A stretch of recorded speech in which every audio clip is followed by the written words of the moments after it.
জনাব শামীম ওসমান, আপনাকে আমাদের অনুষ্ঠানে পেয়ে আমরা আপনাকে আমরা কি বলবো, আমরা খুবই উৎফুল্ল এবং আমরা অনেকগুলো বিষয় নিয়ে আপনার কাছে জানতে চাইবো। আপনাকে আমাদের অনুষ্ঠানে আবারও ধন্যবাদ খালেদ ভাই। কাছে মনে হচ্ছে যে নির্বাচন সংস্কার মানে কিছু বলা হচ্ছে যে কিছু যৌক্তিক সংস্কার করে যদি নির্বাচনটা না দেওয়া হয় তাহলে বিএনপি যখন ক্ষমতায় আসবে বা অন্য কেউ যখন ক্ষমতা আসবে তারাও আসলে একই সরকারের সমান ফেসিস্ট হতে পারে, গত সরকারের সমান। তো সেইটা চিন্তা করে তাদেরকে সংস্কারের কথা বলা হচ্ছে। আমি এটার সঙ্গে একেবারেই একমত নই। আমি ঘোরতর আপত্তি জানাচ্ছি, তীব্র প্রতিবাদ জানাচ্ছি। বিএনপির সঙ্গে ফ্যাসিস্ট আওয়ামী লীগের তুলনা করার কোনো কারণই থাকতে পারে না। কারণ বিএনপি ইজ এ পার্টি, যে দলটা বহুদলীয় গণতন্ত্র নিয়ে এসেছে। আওয়ামী লীগ একদলীয় শাসন ব্যবস্থা 22 সালে ছিল, আমরা বহুদলীয় গণতন্ত্র নিয়ে এসেছি। আমরা সংসদীয় গণতন্ত্র নিয়ে এসেছি, ম্যাডাম জিয়া নিয়ে এসেছেন। আমরা তত্ত্বাবধায়ক সরকার বিধান পাশ করেছি পার্লামেন্টে, এবং আমাদের কাছে ফ্যাসিস্ট আবার এখন পর্যন্ত তো প্রশ্নই উঠতে পারে না। আমাদের যে পার্টির স্ট্রাকচার, আমরা যে কাজ করেছি সেগুলো সমস্ত গণতন্ত্রের পক্ষে গেছে।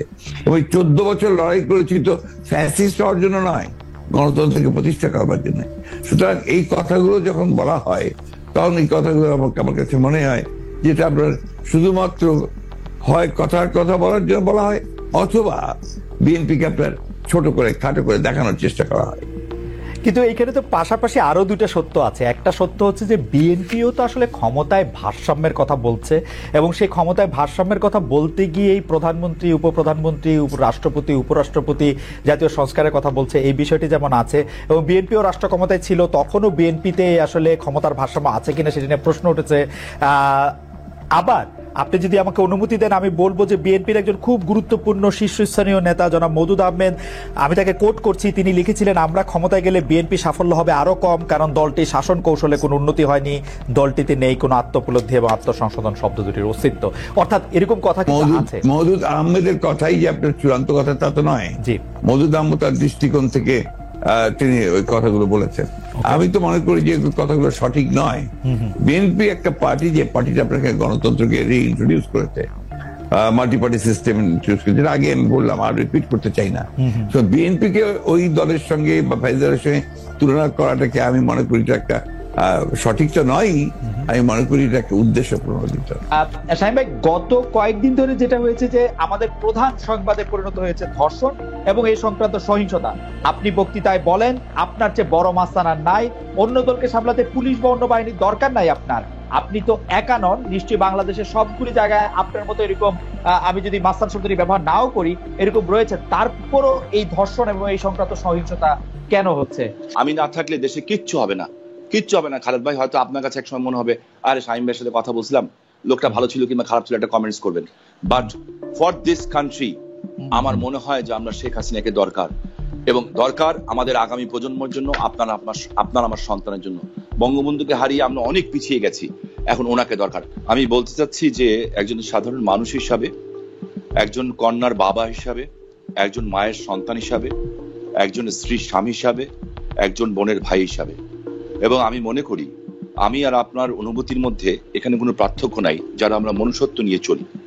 আপনি আপনার জায়গা থেকে মনুষ্যত্ব নিয়ে আজকে এই ব্যাপারে লড়াই করছেন, কথা বলছেন, আমি আমার জায়গা থেকে মনুষ্যত্ব নিয়ে এই জায়গায় লড়াই করছি। আর সেই মনুষ্যত্ব থেকে একজন পুরুষ হিসাবে আমি প্রথমেই ক্ষমা চেয়ে নিচ্ছি সারা পৃথিবীতে এবং বিশেষ করে বাংলাদেশে যারা ধর্ষিত হয়েছেন এই পুরুষ সমাজ দ্বারা এবং নিগৃহীত হয়েছেন। আমি সেই সকল মানুষের কাছে, পুরুষ সমাজের হয়ে আমি তাদের কাছে বিনীতভাবে ক্ষমা চেয়ে নিচ্ছি। যে যাদের উপরে ঘটছে, তাদের যে আত্মচিৎকার, তাদের যে মানে মনের ভিতরে ক্ষোভ, তাদের যে সম্ভ্রমহানি, যে কতটুকু নির্দয়ভাবে তাদেরকে ধর্ষিত হতে হয়, যার কারণে অধিকাংশ ধর্ষিতাই কিন্তু শেষ পর্যন্ত নিজের জীবনটাকেই ছেড়ে দিতে হয়, এবং অনেকেই শুধু ধর্ষিত তো দূরের কথা, ইভটিজিং এর কারণেও কিন্তু পৃথিবীতে বহু মানুষকে, এবং বাংলাদেশেও আমরা দেখেছি অনেকে কিন্তু আত্মহত্যার পথও বেছে নিতে হয়। আচ্ছা,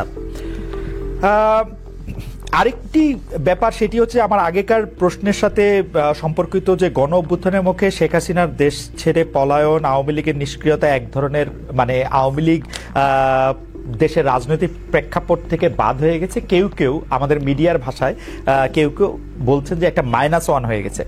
অন্তর্বর্তী সরকারকে নিয়ে কোনো -2 সংখ্যা কি আছে? কেন এই প্রশ্নটি উঠছে সেটিও আমি বলি, যেটা কিছুটা আপনি আগেই প্রশ্ন করেছেন যে আওয়ামী লীগ আমলে কিন্তু আমরা দেখেছিলাম যে বেগম খালেদা জিয়ার চিকিৎসার জন্য বারবার বলা হচ্ছিল, কিন্তু 3.5 মাস পরেও বেগম জিয়া এখনো দেশে আছেন, তারেক রহমান সাহেব এখনো দেশে ফিরেন নাই। তো এইটার ক্ষেত্রে কি -2 কোনো আশঙ্কা আপনাদের মধ্যে রয়েছে কিনা অন্তর্বর্তী সরকারকে নিয়ে? এই -2 তো এসেছিল আপনার 1/11-এ। এখন আপনার এই -2 কোনো সমস্যা নেই। কারণ হচ্ছে যে আমরা আগেই বলেছি, আমি গতকাল একটা ইন্টারভিউতে বলেছি যে বিএনপিকে এখন আর কেউ মাইনাস করতে পারবে না। এক, 2 নম্বর হচ্ছে আওয়ামী লীগ যদি নিজেরা মাইনাস হয়ে গিয়ে থাকে তো সেটা তো আওয়ামী লীগ হয়েছে, কারণ সে দেশেই নাই, তার নেত্রী পালিয়ে গেছে। সুতরাং আপনার এই জায়গাতে তো তারা নিজেরাই চলে গেছে।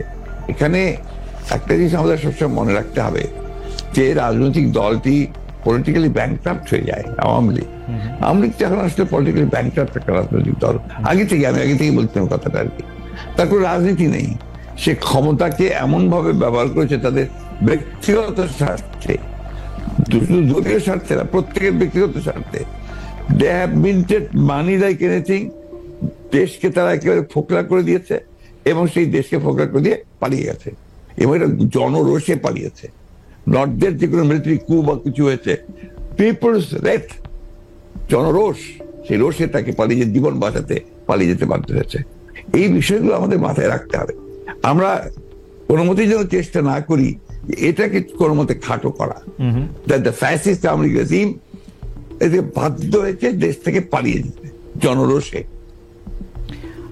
ওকে,